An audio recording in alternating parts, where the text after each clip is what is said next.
Olá, sejam muito bem-vindos ao quarto de 6 episódios da websérie Eu do Espelho, agora a conversa é comigo mesma.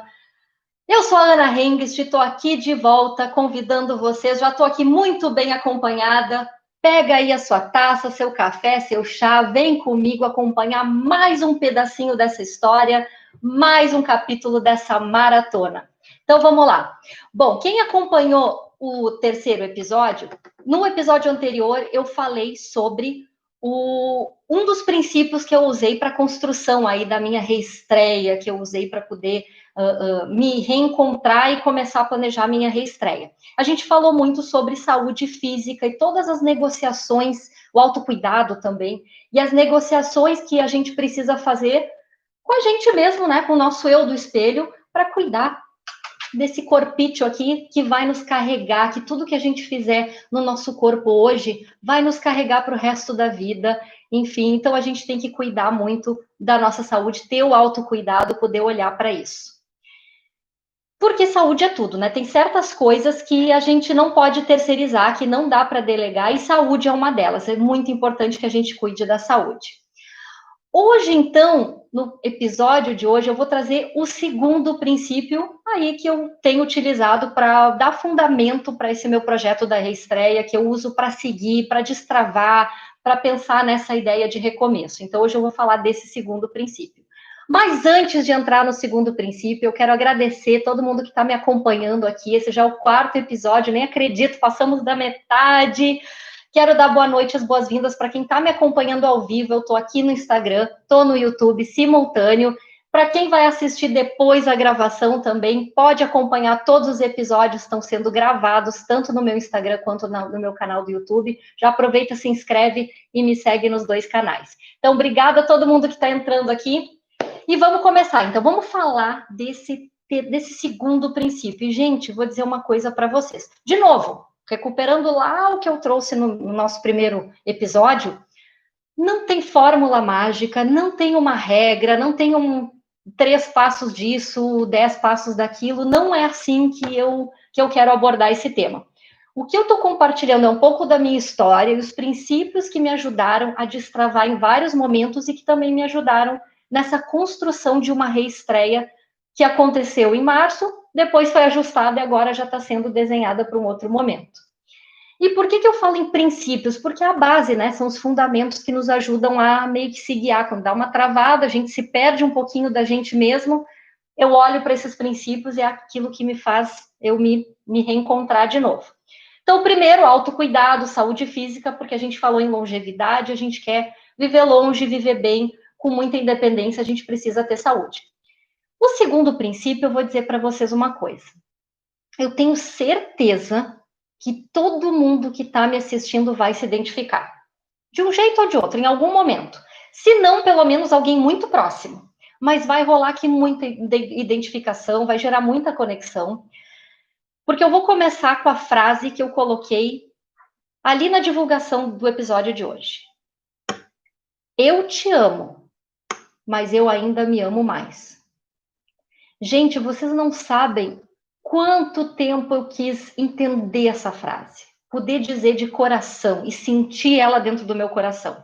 Olha, mais de 35 anos.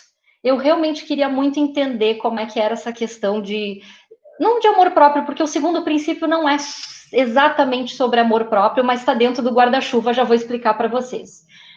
Mas como eu queria poder dizer essa frase e ser verdade, sabe? E vir de um lugar de genuinidade, de coração. Porque, gente, olha, eu fiquei por muitos anos presa dentro das minhas próprias emoções. Eu fiquei refém, presa dentro de mim mesma, sabe? Eu não sei se alguém já passou por isso, refém das minhas emoções, refém das minhas inseguranças. Só que eu não percebia, eu não sabia disso, porque dependendo da forma como a gente é criado, do ambiente, as coisas são muito superficiais, não são aprofundadas. E eu venho de uma família que a gente tinha 2 dinâmicas em casa apenas. Ou era tudo na brincadeira, que a gente sempre teve muito bom humor, uma família muito brincalhona, ou era na cara amarrada na briga.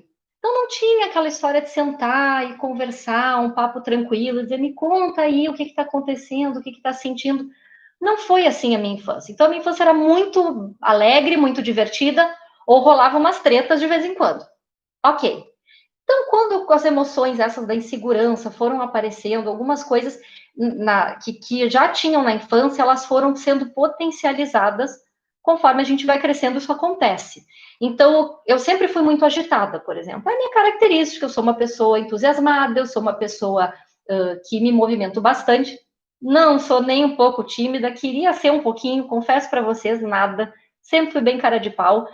Mas isso também tinha momentos em que eu ficava muito eufórica. E a euforia é uma emoção que eu aprendi depois, né, de muito tempo, que também ela é um sinal de alerta. A gente também tem que cuidar com esses sintomas de euforia. E por eu ser muito agitada e ter sempre essa característica, eu era muito ansiosa. Eu lembro de quando eu tinha em torno de uns 10 anos de idade, a minha mãe me dava água de melissa para eu dar uma relaxada. Então, sempre fui muito ansiosa. E essa ansiedade, como eu falei, ela, conforme a gente vai crescendo, ela vai se potencializando, ela vai. Se a gente não cuida, não conversa sobre isso, fica desatento, essa ansiedade vai crescendo. Então, eu sempre gerava expectativa, criava expectativa na minha cabeça, sempre esperando as coisas acontecerem de uma certa forma. Eu sempre ficava, desde criança, na expectativa que o Papai Noel chegasse, que era uma expectativa, vamos dizer assim, normal, comum, mas até realmente esperar que as coisas acontecessem exatamente como eu tinha e fantasiado. E eu vou dizer, eu tenho uma imaginação perigosa. Perigosa. Olha, a pior coisa que podem fazer para uma pessoa ansiosa é um dia antes dizer: amanhã a gente precisa conversar. Mas, olha, vou dizer, falou isso, acabava comigo, porque até a pessoa conversar comigo, eu já tinha imaginado as piores coisas que vocês podem imaginar. Já tinha criado um monstro, um castelo com todos os personagens do pior filme de terror da vida real. Então é muito perigoso fazer isso. E realmente eu sempre fui essa pessoa de criar expectativa, de ficar antecipando as coisas na minha cabeça. E eu queria sempre garantias, assim, certezas. Eu queria muito saber o que ia acontecer. Eu não gostava dessa ideia das coisas acontecerem de surpresa. Nunca gostei. E tô falando, vocês sabem do quê, né? Daquelas coisas que a gente, geralmente as coisas ruins, que a gente não espera, eu gosto de antecipar. Mas aqui entre nós, a vida não é assim, né? A gente sabe que a vida não é assim, que a gente não consegue planejar tudo, antever tudo e saber tudo que vai acontecer. Essa história de dançar conforme a música eu fui aprender depois. Então eu tinha essa ansiedade severa. E depois da adolescência, depois na fase adulta, teve uma outra coisa que estava um pouco relacionada a isso, mas também tinha questões lá da infância que eu não vou entrar aqui, isso eu já tratei na psicoterapia, não vou trazer na live, mas que era uma carência emocional muito grande. E aí eu sempre fui muito namoradeira, né? Sempre namorei muito, sempre tive muitos namorados, e aí eu buscava, eu não sabia, eu fui entender depois que eu namorava para não me sentir sozinha.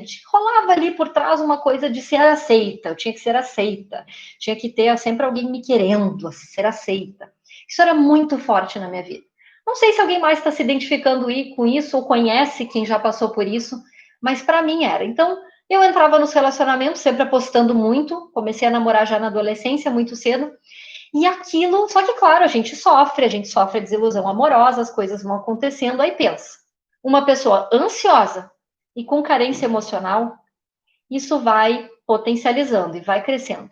E vou dizer, é uma desilusão atrás da outra, minha gente. Eu hoje em dia sou meio contra essa história de conto de fadas, de falar para as menininhas sobre o príncipe encantado do jeito que eu aprendi, cada um, né? Mas do jeito que eu aprendi, eu daria uma adaptada, mostraria ali um príncipe um pouquinho diferente, um pouquinho mais da vida real.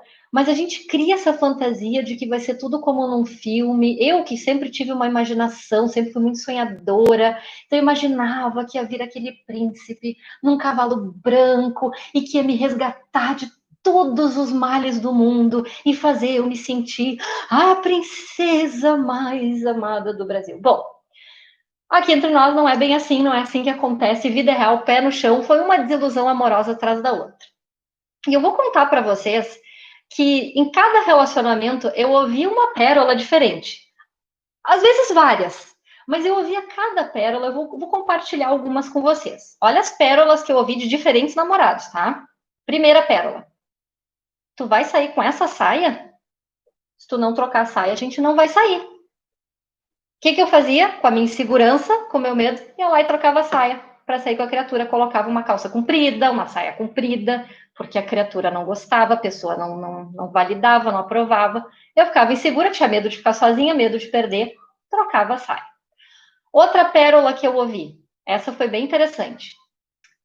Sabe por que as pessoas gostam de ti, né, Ana? É porque tu é minha namorada.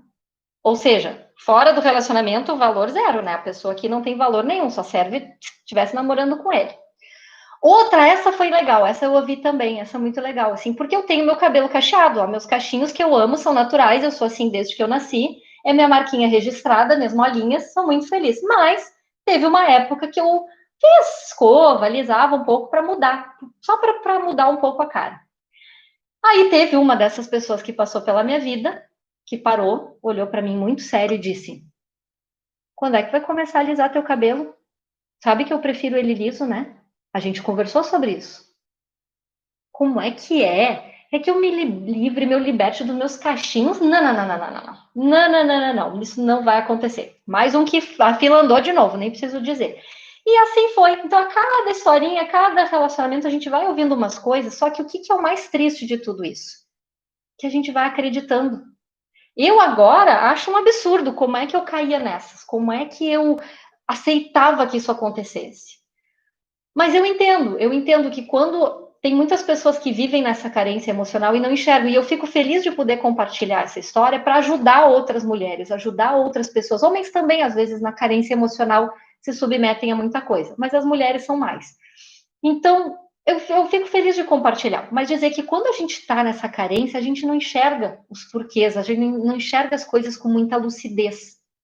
E o tempo foi passando e foi agravando a ansiedade e foi agravando essa carência emocional. Então, quando eu cheguei naquele momento de basta, de chega, eu tive que procurar ajuda, porque isso não foi tratado no início. Então, chegou num ponto, por exemplo, a ansiedade, que a falta de aceitação, ou a falta de certezas ou de garantias, me fazia faltar o ar. Mas, gente, de faltar o ar mesmo, da pessoa respirar e o peito não expandia. Eu achava que ia morrer, uma ansiedade bem severa. Mas eu nunca gostei de tomar remédios tarja preta, remédio contínuo, então eu sempre procurei recursos que não precisassem de remédio. E também com essas desilusões amorosas que eu chamo, ouvindo pessoas que realmente não acrescentavam e que só potencializavam para que eu me sentisse mais desvalorizada, mais diminuída, infelizmente eu aceitava isso, chegou num ponto que eu disse, ok, eu preciso de ajuda. Eu fui buscar psicoterapia. Tem vários recursos hoje em dia, cada um busca o seu, mas para mim eu precisava entender por que eu funcionava daquela forma. Para quem nunca fez terapia, porque muita gente, às vezes, com um primeiro sinal de ansiedade, já quer buscar um recurso na psiquiatria e remédio que resolver assim. E às vezes ajuda, tem psiquiatras que não tratam tudo com remédio, ok. Mas tem gente que já quer o remedinho para resolver ali na hora e se sente bem com isso, ok, beleza. Eu não gosto, então eu busquei a psicoterapia. Como é que a psicoterapia funciona para quem não sabe? É muito interessante. O psicólogo ele te ajuda a olhar para o passado, olhar para o histórico, para tudo que aconteceu na tua vida e costurar isso com o presente, aprofundando as nossas emoções. Porque eu vou dizer, gente, até eu começar a terapia, as minhas emoções eram aqui, eram rasas, porque eu não enxergava, eu enxergava só o que a gente chama a pontinha do iceberg. Na psicoterapia parece que a gente faz assim, ó, começa a olhar profundo e profundo. E às vezes por trás de um sentimento tem outro, e tem outro enraizado, e tem outro ainda mais profundo. E isso, sozinho, a gente não enxerga. Não adianta tentar, por mais evoluído que a pessoa acha que seja, não vai conseguir. Sozinho é muito difícil. Eu estou falando porque só quem fez terapia sabe do que eu estou falando. É muito superficial a forma como a gente lida no dia a dia, mesmo numa conversa madura, a gente não aprofunda. Por quê? Porque geralmente numa conversa do dia a dia, a gente está falando com pessoas que têm uma certa proximidade, um conflitinho de interesse emocional. Então a gente não aprofunda tudo. Eu busquei a terapia para ter uma pessoa neutra, isenta, que eu conseguisse me desarmar e realmente abrir todo esse lado, o mais belo e o mais horroroso dentro de mim, porque todo mundo, todos têm o bem e o mal dentro de si. A gente tem. Então a gente tem que saber, claro, uns em menor escala, outros em mais, uns têm mais de um do outro, mas todo mundo tem. A gente tem que olhar para dentro com muita verdade. Então, essa história de que tem pessoas aí que são acima do bem e do mal, que sabem de tudo, não é bem assim. Todo mundo esconde dentro de si, dentro do coração, uma dor profunda, alguma cicatriz, algo que precisa resolver. E eu busquei a terapia, e eu vou dizer, para mim, salvou a minha vida. Para mim, foi o que me fez eu me libertar. Eu não vou entrar em episódios tristes da minha vida aqui, também porque eu não quero estender muito, mas tive momentos realmente em que a ansiedade me levou para lugares bem difíceis, assim, bem perigosos. E aí eu fui buscar essa ajuda porque eu precisava. Não é porque estava só faltando ar, estava num nível difícil. Mas o recado aqui é que quando a gente começa a ter esses sintomas, ou de carência emocional, ou de uma tristeza muito profunda, ou de muita ansiedade, sozinho a gente não sai disso. Tem que buscar uma ajuda. Tem que buscar algum recurso e cada um aí fique à vontade para buscar o seu. Não recomendo aqueles recursos ilícitos, né? Porque esses realmente acho que não há uma aos poucos. Porque eu vou dizer uma coisa, gente. Quando eu entrei nesse processo e que eu queria me libertar disso, eu queria muito buscar uma coisa. E uma coisa só. E que está em alta hoje em dia. E quanto mais eu entendo disso, mais eu busco e mais eu vejo pessoas que estão precisando. Vou falar para vocês. Que é, inclusive, o segundo princípio, então, do meu projeto de reestreia. Independência emocional. Eu vou repetir. Independência emocional. Olha que eu não falei de inteligência emocional. Falei de independência emocional. Num nível ainda mais tranquilo, assim, que é a gente se libertar de algumas dores, de algumas coisas dentro da nossa cabeça, da nossa alma, que só atrapalham, que só nos atrasam e só prejudicam. Então eu queria tanto buscar essa independência que eu entrei, eu mergulhei nisso, eu fui, eu passei pelo que eu tive que passar, doeu muito, mas a gente se liberta. Então eu super recomendo quem está se sentindo com alguma dor emocional, quem está se sentindo travado, muito triste, tem coisas que dá para resolver com alguns recursos aqui do dia a dia. Quando a dor está muito profunda, a psicoterapia, para mim, foi um recurso, foi muito bom, eu recomendo, mas cada um busca o seu. E o que a gente vai aprendendo aos poucos? O que eu fui aprendendo aos poucos que eu quero compartilhar com vocês aqui? Primeiro, eu comecei a entender, porque eu sempre fui uma pessoa de olhar para todo mundo à minha volta, sempre tive muita energia, sempre fui muito otimista, nunca deixei de ser, claro, a gente nunca é otimista em tempo integral, todo mundo tem seus altos e baixos, mas eu sempre fui predominantemente otimista. Até nos momentos que eu ficava assim mais tristonha, um pouco, tinha momentos de pessimismo, já vinha uma voz que me fazia tentar enxergar as coisas pelo lado positivo. Mas aquela história de chegar na frente das pessoas e dizer: é isso aí, vamos lá, que vai dar tudo certo. É legal, é bacana, eu uso ainda. Mas eu fui entendendo também o que está por trás da falsa motivação. Olha o que eu estou falando, a falsa motivação. Por que eu estou falando isso? Porque quem entende, os especialistas aí que estudam isso, sabem que a motivação é um motivo para ação. Então, o que nos motiva é aquilo que nos dá uma razão para agir, para se movimentar. E cada um tem uma coisa muito interna, cada um tem o seu motivo para seguir em frente, para sair da tristeza e para se movimentar. Eu gosto de trabalhar a motivação a partir do que é conhecido como a pirâmide de Maslow. Pirâmide de Maslow. Quem não conhece, recomendo pesquisar. É muito interessante, mas eu vou tentar explicar do meu jeito aqui. A pirâmide de Maslow, Maslow foi um estudioso da motivação e ele entendeu o seguinte, que para a gente chegar nesse estado de euforia não, euforia é ruim, mas de alegria, de autorrealização, sentimento de conquista, a gente tem que primeiro atender algumas necessidades. O que nos motiva, o motivo para a ação é quando a gente atende algumas necessidades. E ele criou uma pirâmide porque para a gente ter a autorrealização, satisfazer essa necessidade, a gente precisa começar por algo muito básico. Então, na base da pirâmide de Maslow, estão as nossas necessidades fisiológicas. Super básico. Então, assim, não adianta eu chegar para uma pessoa que está com fome, com sede, com frio, com calor, com sono, e querer agitar essa pessoa e falar uma frasezinha de efeito e dizer, vamos lá, que vai dar tudo certo. Não dá. Então, enquanto a pessoa não tiver com a sua necessidade mais primária, mais básica, que é tá alimentado, não tá com sede, não tá passando fome nem frio, essa pessoa não vai se motivar para os próximos níveis da pirâmide. Isso a gente tem que ter muito cuidado. E eu fui entendendo isso, eu fui entendendo para mim e para os outros também. Depois de atendidas essas necessidades, vem as necessidades de segurança, da gente se sentir seguro, sem medo, da gente não estar vivendo um momento de guerra, de poluição, de violência, enfim. Se eu estou com as minhas necessidades fisiológicas e as de segurança atendidas, vem as necessidades sociais. Todo ser humano precisa de gente à volta. Mesmo que não queira, precisa. Porque tem gente que é fechada, introvertida, que é bicho do mato, não gosta de gente, mas não querer não significa não precisar. A gente precisa. A gente precisa entender o nosso núcleo familiar, a gente precisa ter um amigo ou outro, pelo menos. Quanto mais, melhor, mas se são verdadeiros, não tem um número, importante é a qualidade. A gente, quem não pode morar numa casa, vai morar num apartamento, ou até quem mora em casa, o bairro, a comunidade, o sentido de vizinhos de bairro, da comunidade. Então, a gente é um ser, todos nós somos seres sociais. Atendida essa necessidade, tem as necessidades de estima, que é a gente ter, sim, aí a aprovação das pessoas, a gente saber que está no caminho certo, que está se relacionando bem, ter o reconhecimento das nossas ações, que isso também é uma necessidade que a gente busca. Todo mundo busca aqui. Todo mundo quer um joinha, um likezinho. Eu, vocês, todo mundo, nós somos de carne e osso, meus amigos, aqui a gente quer realmente essa validação, isso é muito importante. Por isso que a gente está constantemente nas redes sociais, dizendo uns para os outros, é isso aí, vai lá, tá legal, gostei, bacana. Todo mundo quer feedback. E no topo da pirâmide, depois de atendido tudo isso, então, está a nossa autorrealização, que é aquele sentimento que a gente busca de crescimento pessoal, é o nosso lazer, os nossos passatempos, as nossas conquistas de educação, de ter um diploma, de crescer também, desenvolver a intelectualidade, é a espiritualidade.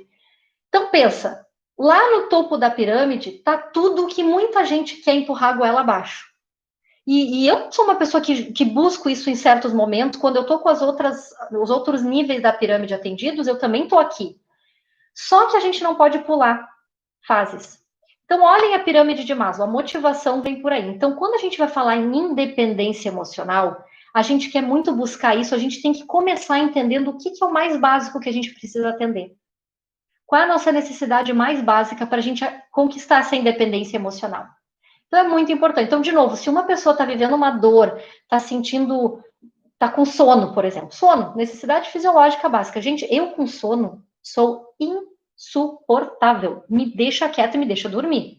Porque se eu tô com muito sono, não adianta vir e falar uma frase de efeito e me prometer uma maravilha, eu não vou absorver.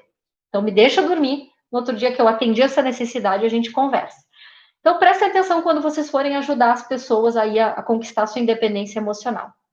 Eu queria muito a minha, fui buscar isso, conquistei na terapia e entendi essa história da falsa motivação. Então, foi uma das coisas que eu fui aprendendo e fui ficando mais antenada, fui ficando mais ligada. Então, agora, tanto para ajudar outros como para ser ajudada, eu já não caio tanto nas frases de efeito. Eu uso, mas quando eu uso, eu estou falando com as pessoas que já estão com as outras necessidades atendidas, não com a pessoa que ainda precisa recuperar o seu sentido de, né, os fisiológicos, segurança, enfim, que está na base. A frase de efeito também tem uma coisa, se a pessoa está insegura, que era o que eu vivia, também não vai ter efeito. Se a pessoa está triste, se a pessoa está nervosa, não vai fazer efeito. Então, chegar para uma pessoa, por exemplo, olha só, essa é boa. Homens, meninos que estão me ouvindo, vou dar uma super dica, tá? Presta atenção, essa é para não esquecer. Dizer para uma pessoa ficar calma não vai deixar ela mais calma. Anotou? Entendeu? Vou repetir. Se a pessoa estiver nervosa, dizer para a pessoa ficar calma. E quanto mais calma a gente fala, quanto mais lento e mais fininho a gente fala, mais nervosa a pessoa vai ficar, mais irritada a pessoa fica. Faz isso. Quando a pessoa está muito nervosa, a gente tem que ter empatia e entender e reconhecer que a pessoa está nervosa. Ela não vai entrar na nossa emoção amarra, à força. Assim como uma pessoa que está vivendo uma dor, que está vivendo um momento difícil, que está passando por uma situação complicada, entra a tal da empatia. Não adianta chegar na pessoa, bater nas costas e dizer assim, vai passar, ou ai, não liga. Não liga, isso é bobagem. É bobagem para ti, cara pálida. Vai passar? Sim, eu sei que vai passar. A gente sabe que a dor vai passar. Mas enquanto ela não passa, entende que está difícil para mim, entende a minha dor, empatia, rola essa empatia. Então é isso que eu fui aprendendo, que eu fui conseguindo entender com esse processo na busca pela minha independência emocional. Então, recapitulando, entender a história da falsa motivação, entender que para a gente se motivar, ter um motivo para ação, tem certas coisas aí na base da pirâmide de Maslow. Vão olhar a pirâmide de Maslow, por favor. Todo mundo tem que entender isso para a gente conseguir chegar. Então, não dá para forçar uma motivação em pessoas que ainda não atenderam a sua necessidade mais básica. Não dá para forçar uma motivação de muita energia, muito vamos lá, se a pessoa ainda está precisando superar aqui alguns medos, algumas inseguranças. Segunda coisa, frasezinha de efeito que eu uso, vocês usam, todo mundo que usa. Não dá para usar. A Olga está perguntando que pirâmide é essa? Pirâmide de Maslow, da motivação. Não dá para usar frase de efeito com pessoas que estão muito seguras, muito nervosas, muito tristes. Tem que cuidar, porque a pessoa não vai absorver. A pessoa não vai estar aberta para ouvir. Então, quando a gente usa, é para as pessoas que já estão num outro momento. E dizer para a pessoa, quando a pessoa está nervosa, dizer para a pessoa ficar calma não vai ajudar. E dizer para a pessoa que vai passar, até ajuda, mas não vai resolver o problema, porque enquanto a pessoa está vivendo aquela dor, ela precisa viver. E aí veio um grande aprendizado. Um grande aprendizado. Nesse momento que a gente está travado, triste, inseguro, chateado, qualquer que seja a emoção que a gente considera ruim, ou com muita raiva, presta atenção, olha o aprendizado da psicoterapia, que para quem nunca fez psicoterapia, já vou dizer, já fica aqui uma dica, tá? A gente tem que aprender a se conectar com essa dor primeiro. Então, essa história tapinha nas costas, deu, vai passar, deixa pra lá, esquece.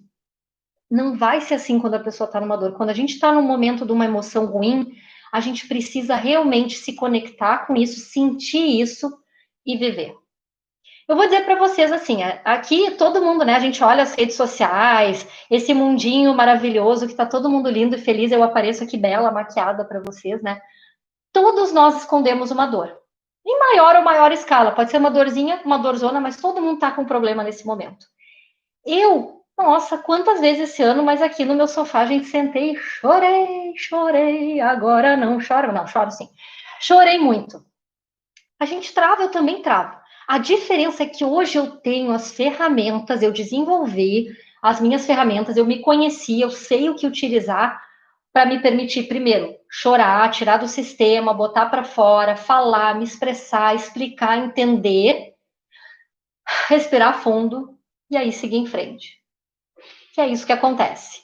Travou, faltou inspiração, tá perdido? Fica um tempo parado, reflete, tenta elaborar os porquês dos porquês, respira fundo, no outro dia acorda, segue em frente. Sofreu uma desilusão amorosa, como as tantas que eu contei no início, gente, se apaixonar é assim mesmo, quem tá na chuva é para se molhar, e eu aprendi, olha, que eu sou expert, porque eu tive muitos namorados, e se apaixonar é isso. A gente se apaixona, aí a gente sofre, daí a gente desmorona, se quebra em 1000 pedaços. Depois de chorar um monte, passa, a gente vai lá, recolhe os caquinhos, se reconstrói, tá pronta para levar outro pé na bunda, sofrer outra desilusão. É isso aí mesmo, e essa é a vida, não se travem nisso, se permitam se apaixonar e viver amores, sabendo que corre o risco de quebrar a cara, cair, chorar. A diferença é que agora, a cada queda, eu já levantei mais forte, eu já não perco mais tanto tempo, agora eu estou um pouco mais forte para isso. Mas a gente aí, com isso também, a gente vai atraindo as pessoas certas, e hoje eu tenho uma pessoa que eu entendo que é a pessoa certa do meu lado. E para terminar, eu quero deixar aqui bem claro o que mudou depois, conforme eu fui conquistando a independência emocional, porque a independência emocional é uma conquista, é uma busca. Gente, não é que agora eu sou uma mulher 100% emocionalmente independente, não é isso. Aqui entre nós ninguém é. Quem disser que é 100% independente emocionalmente, assim, 100% não, talvez uns 99%. Mas, enfim, é uma busca diária, uma busca constante. Mas eu tive que correr mais atrás, confesso para vocês. Mas o que eu comecei a melhorar, a ganhar com isso? Alguém pode estar se perguntando, por que eu vou buscar independência emocional, fazer terapia? Para que eu ganho com isso? O que eu ganho saindo do lugar? Vou dizer, até anotei aqui para compartilhar com vocês. E foram coisas que as pessoas próximas de mim, à minha volta, foram percebendo no antes e depois, tá? Primeiro, Eu aprendi a ser feliz com a minha própria companhia. Ah, isso não tem preço. Eu lembro que lá naquelas minhas desilusões amorosas, sempre que eu ficava solteira, o sábado à noite era muito difícil. Eu me sentia, se eu ficasse sozinha, eu ficava em casa sozinha, eu me sentia rejeitada, eu me sentia não aceita, eu me sentia que estar solteira era ser rejeitada, não sei, tinha um significado ruim, e eu ficava muito triste. Quando eu busquei essa independência emocional, a primeira coisa que eu queria era poder ficar sozinha com a minha própria companhia e ficar bem, ficar de boas. Olha o indicador. A primeira noite que eu senti que eu estava aí, me tinha me libertado disso e estava bem com a minha companhia, e agora eu fico, e ó, me amo, foi quando eu fiquei sozinha uma noite de sábado, e eu preparei uma janta para mim mesma. Fiz um jantar à luz de velas para mim mesma, me servi um vinho gostoso, coloquei a minha música preferida e me arrumei para mim. E eu lembro de estar nessa noite aqui, numa noite maravilhosa, olhando para o céu e pensando: ah, quantas noites de sábado num relacionamento ruim, tóxico, me sentindo miserável, me sentindo diminuída. Quantos casais nesse momento estão lá de picuinha, brigando, de cara amarrada, e eu tô aqui, feliz, livre na minha própria companhia. Não tem preço. Foi a primeira coisa que eu conquistei, que eu tive com a minha independência emocional, vale a pena buscar. Segunda coisa, se libertar das culpas. Viver na culpa, eu já falei para vocês, é um inferno. Eu aprendi a me libertar das minhas culpas. Claro que de vez em quando a gente erra e bate um arrependimento, só que eu vou lá e resolvo, para não carregar culpa. Não carrego mais. Aprendi a me perdoar. Aprendi a entender que quando a gente se arrepende, tem que lidar com a questão, tem que lidar com o problema, tem que encarar e não fugir da responsabilidade. Principalmente isso.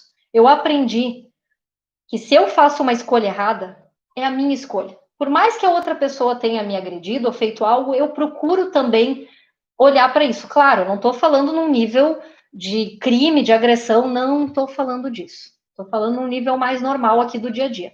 Mas aprendi a me libertar das culpas e encarar as responsabilidades, de entender, ok, a minha parcela de ficar nessa situação é a minha responsabilidade, eu preciso sair. Segunda coisa, aprendi a não medir a minha vida com a régua dos outros. Olha essa que importante, não meça a sua vida com a régua dos outros. A história de olhar para a grama do vizinho. Então, hoje, com as redes sociais, parece que está todo mundo mais lindo, mais rico, mais feliz, mais bem-sucedido. Vamos falar a verdade que não é bem assim? Menos, gente, menos, menos. Tem alguns que estão mais, outros que estão menos, mas não é todo mundo. Muita gente está aqui realmente numa luta, numa batalha diária. Então, eu aprendi que eu tenho que olhar para a minha caminhada. A régua que eu uso para medir as minhas conquistas e o meu sucesso é o meu hoje comparado com o meu ontem. Então, o nosso maior concorrente, gente, somos nós mesmos. Quer saber se está progredindo, se está tendo sucesso? Olha para o seu eu de antes e vê o quanto evoluiu. Se não evoluiu nada ou se regrediu, corre atrás e tenta melhorar. E esse é o outro indicador que a gente tem que buscar nessa independência. Terceiro, então, primeiro, aprender a ser feliz com a própria companhia. Segundo, se libertar das culpas. Terceiro, não medir a própria vida com a régua dos outros. O nosso maior concorrente é a gente mesmo. Quarto, aceitar a vulnerabilidade. Gente, quem me conhece aqui me assistindo sabe o quanto eu custei, porque o meu orgulho, maldito orgulho, né? A gente não quer aceitar para as pessoas e encarar que a gente também erra, que a gente tem defeito, que a gente tem fraqueza. E quando eu fui aceitando a minha vulnerabilidade, eu fui entendendo que eu tenho o direito sim de errar, que eu tenho o direito de me sentir triste, que eu tenho o direito de voltar atrás, me arrepender. Orgulho em excesso, orgulho tem que estar na medida certa, gente, porque orgulho em excesso ele só atrapalha, ele não ajuda. Lembrando sempre que a gente tem o direito de se conectar com a dor para sair disso. Quinta conquista que a gente tem com a independência emocional: equilíbrio nas relações. E olha só, durante muito tempo eu queria equilibrar as relações esperando que o outro se entregasse na mesma proporção que eu me entregava. Que o outro tivesse respeito e consideração e fizesse por mim o que eu fazia por ele ou por ela. Aí eu fui aprendendo com o tempo que nem sempre é assim que a gente equilibra a relação. Às vezes a gente equilibra a relação a gente entregando um pouquinho menos. Quando a gente vê que daquele mato não sai coelho, a gente também tem que descer um pouquinho na nossa empolgação, na nossa entrega e entregar um pouco menos para não se ferir. E aí isso dá independência emocional. Quando a gente tranquilamente se livrou da culpa e começa a entender que para eu equilibrar a relação, eu preciso, às vezes, entregar menos ou entregar mais, e aí a gente vai ajustando cada um, nem mais nem menos que o outro. E aí entra uma coisa, a gente tem que saber com quem conviver, selecionar as pessoas com quem convive. Eu vou dizer, eu hoje não tenho mais medo de deixar uma relação, pode ser de amizade ou familiar, o que seja, e me afastar um pouquinho se precisar, quando a relação desequilibrou tanto que já não está achando um meio termo. Então fica essa dica para vocês. E a sexta e última conquista, que vem com a independência emocional, que está chegando cada vez mais, a gente aprende a descomplicar. A gente vai descomplicando algumas situações, algumas coisas, vai cada vez escolhendo as nossas batalhas, cada vez mais escolhendo as nossas batalhas. O que é escolher as batalhas? É ver o que realmente vale colocar toda a minha energia. Tem certas coisas que a gente às vezes tem que não dar tanto peso, não dar tanto valor, não dar tanta intensidade, não colocar tanta intensidade. Na grande maioria das vezes, a gente complica e entra com toda a intensidade, que é só para mostrar que tem razão, só para mostrar que está certo. Vale a pena, gente, não vale a pena. Então vamos lá, 6 ganhos quando a gente busca independência emocional, que, de novo, para quem entrou depois, a independência emocional é o segundo princípio para quem quer destravar ou buscar uma reestreia e seguir em frente. Aprender a ser feliz com a própria companhia, se libertar das culpas, não medir a própria vida com a régua dos outros, aceitar a sua vulnerabilidade, as suas fraquezas e trabalhar isso, equilibrar as relações, seja ajustando para mais ou para menos a nossa entrega, e descomplicar, escolher que batalhas realmente valem toda a nossa intensidade, toda a nossa entrega. Certo? Bom, isso era o que eu tinha para compartilhar no episódio de hoje. Espero que vocês tenham gostado, espero que tenham curtido. Depois me dá o feedback, tem muita gente me dando retorno, eu quero agradecer. Me chama ali nas redes sociais, me chama no privado, a gente conversa. Para quem está me acompanhando no YouTube, ali na minha descrição do canal tem o meu contato também. O pessoal do Instagram pode me chamar do direct. Amanhã, o 5º episódio, a gente vai falar do terceiro princípio. Quer saber qual é? Ah, tem que esperar até amanhã. Mas eu já dou uma dica. Tem tudo a ver comigo hoje, com o meu trabalho. Ó, fica uma dica. Que é o terceiro princípio, então, que me ajudou com essa reestreia. Tá certo? Eu espero vocês amanhã. Para quem está acompanhando ao vivo, no mesmo horário aqui, 7h30 no Instagram e no YouTube. Para quem está vendo essa gravação depois, está assistindo depois, muito obrigada por me acompanhar até o final. Aguardem que em seguida já vai estar no ar o 4º e depois amanhã o 5º episódio, só mais um, depois o 6º a gente encerra essa maratona, tá certo? Muito obrigada, uma boa noite.